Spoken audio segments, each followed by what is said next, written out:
नवी मुंबई महानगरपालिकेच्या निवडणुकींची रणधुमाळी सुरू झाली असून प्रत्येक पक्षाच्या उमेदवारांनी प्रचाराला जोरदार सुरुवात केली आहे। अशातच घनसोलीतील उपमुख्यमंत्री एकनाथ शिंदे यांच्या शिवसेनेच्या घनसोलीतील सौरव शिंदे यांच्या पॅनलच्या प्रचाराला आज घनसोलीत धुराळा पाहायला मिळाला। यावेळी सौरव शिंदे, प्रशांत पाटील, दीपाली सपकाळ, वैशाली म्हसकर आदींनी घनसोली परिसरात एकत्रित प्रचार रॅली काढली। यावेळी घनसोलीतील नागरिक आणि शिवसेनेचे कार्यकर्ते मोठ्या प्रमाणात उपस्थित होते। आज आपण बघितलं असेल की आमच्या कार्यकर्त्यांचा जो जोश होता आणि लोकांमध्ये जो उत्साह होता, तर त्यामधून आपल्याला एकच खात्री पटते की घनसोलीच्या कॉलनीमध्ये या ठिकाणी यावेळेस संपूर्ण चारही जागा या ठिकाणी भगवा फडकणारच आहे। आणि आम्ही विकासाच्या मॉडेलवरती आम्ही या ठिकाणी भर देऊन आहोत।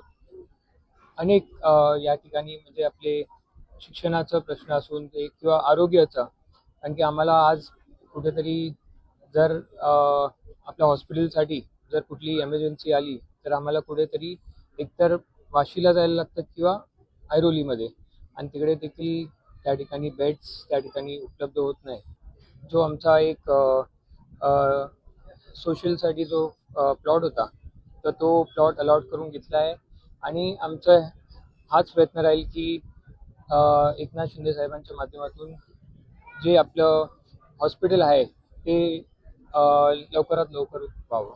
आम्हाला विश्वास आहे की लोकांना या ठिकाणी जो विकासाचा मॉडेल असेल, त्यामध्ये पुनर्विकास असेल, पुनर्विकासामध्ये क्लस्टर रिडेव्हलपमेंट असेल आणि इतरही जर आपल्या मुलांचा शिक्षणाचा जे प्रश्न आहे, आपल्याला या ठिकाणी CBSE स्कूल कशी उपलब्ध करून त्या ठिकाणी मान्यता त्या ठिकाणी देण्याचा प्रयत्न आम्ही आमच्या चारही जणांच्या माध्यमातून करणार आहोत।